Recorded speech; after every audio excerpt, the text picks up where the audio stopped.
Hi everyone, welcome to my YouTube channel Ayur Gyan Kendra. अगर आप इस चैनल पे नए हैं तो इसको सब्सक्राइब करें, शेयर करें, लाइक करें and press the bell icon.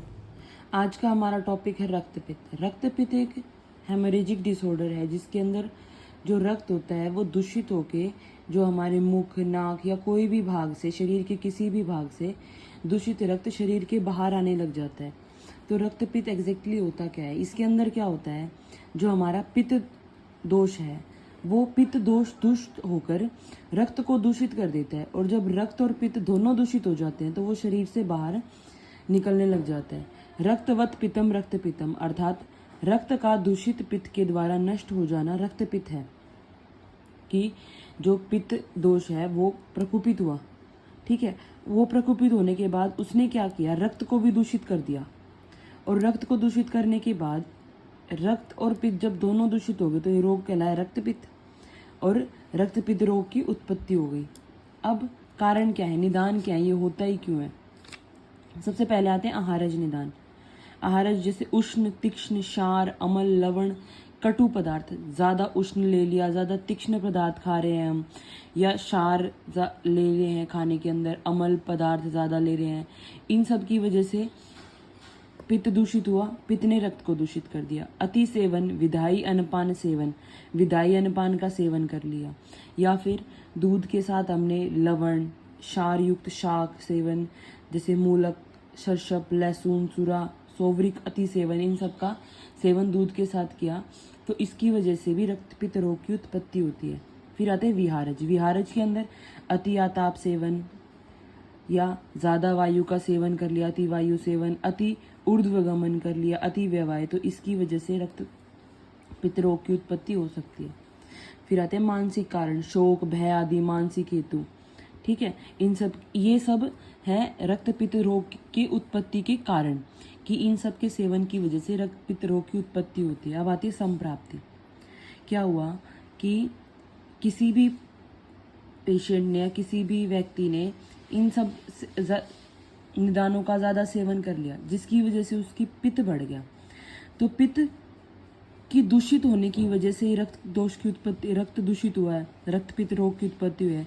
तो पित्तवर्धक या रक्त प्रकोपक निदान के सेवन से पित्त प्रकोप हो गया। पित्त ने क्या किया, रक्त को दूषित कर दिया। रक्त दुष्टि होगी किसकी वजह से, प्रकोपित पित्त की वजह से। तो अब जब रक्त और पित्त दोनों दूषित हो गए तो क्या हो गया, पित्तो उष्मा, मांस आदि धातु विलीन और द्रवीकरण के कारण श्रवण होना स्टार्ट हो गया। तो अब ये श्रवण निकलेगा कहाँ से शरीर में, किसी भी भाग से, ऊर्ध्व भाग से, अधो भाग से या उभय मार्ग से जो रक्त है वो बाहर निकलने लग जाता है, और जब रक्त बाहर निकलने लग जाता है तो हम उस रोग को रक्तपित्त बोलते हैं।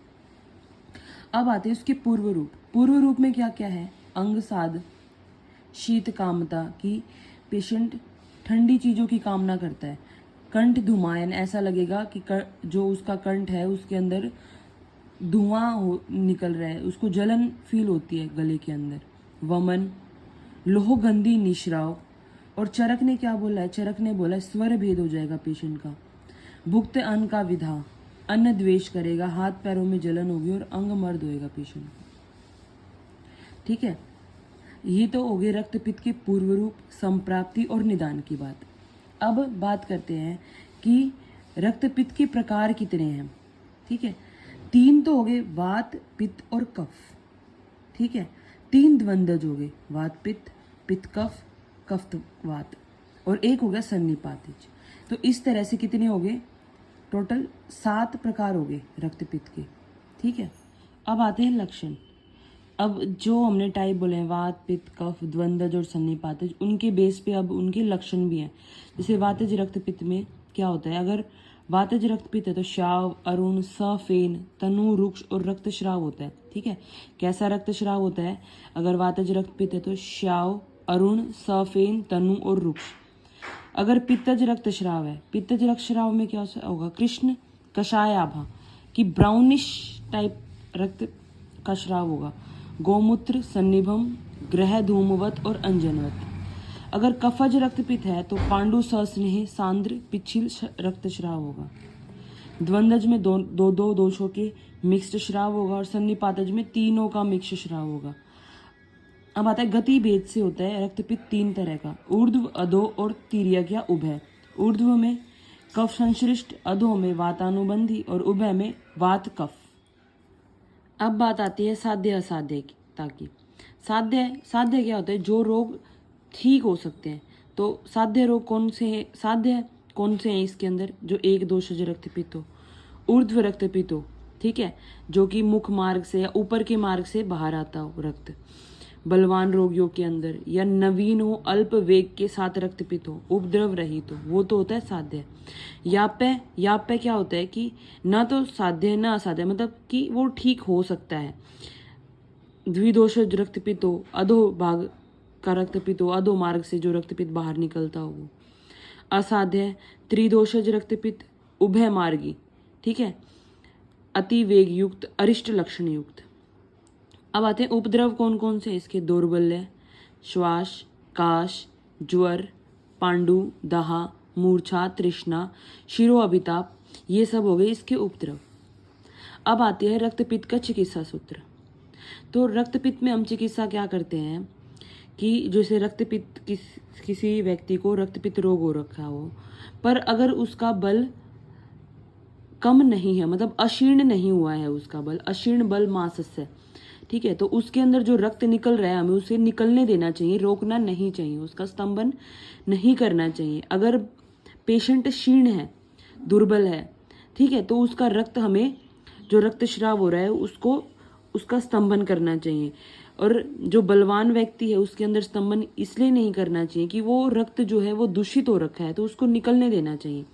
सबसे पहले स्तंभन निषेध, अक्षीण बल मासस्य, रक्तस्राव को नहीं रोकना चाहिए, ठीक है। अगर हमने बलवान व्यक्ति के अंदर स्तंभन कर दिया रक्त का, तो क्या क्या उपद्रव हो सकते हैं? अगर रक्तस्राव रोका गया तो गलग्रह, पूतिनश्य, मूर्छा, अरुचि, ज्वर, गुल्म, प्लिया, आना, किलाश, कुष्ठ, विसर्प, अर्श, भगंदर, मूत्रकृच, वरणनाश, बुद्धि इंद्रियों, उपत एटसेट्रा, ये सब अगर हमने बलवान व्यक्ति के अंदर रक्त स्तंभन कर दिया, दूषित रक्त रोक दिया, तो ये सब उपद्रव हो सकते हैं।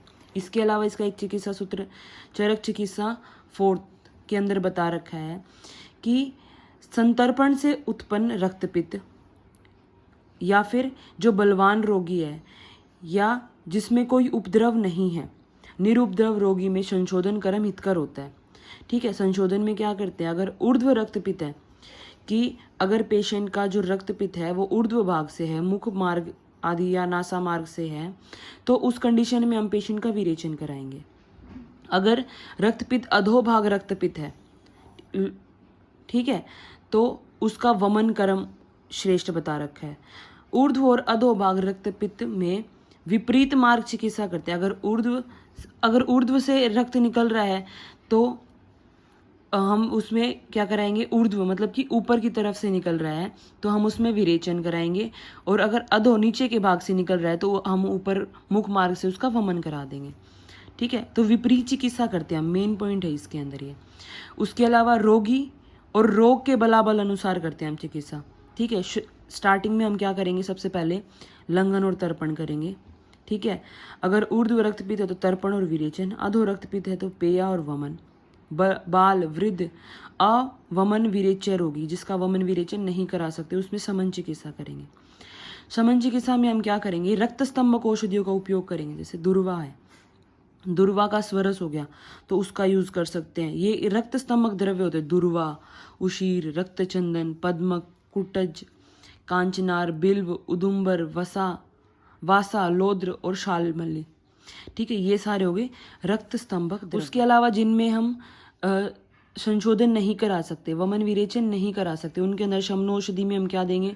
रक्त पितांतक रस, बोल परपटी, शंख भस्म, प्रवाल पिष्टि, एलादि वटी, तीक्ष्णादि वटी, लाक्षा चूर्ण, उशिरादि चूर्ण, चंदनादि चूर्ण, आट्यरुषक आदि क्वाथ, उशिरास, वासाघृत, शतावरी घृत, वासाखंड, वाशावले एटसेट्रा, ये सब दे सकते हैं हम इसके अंदर।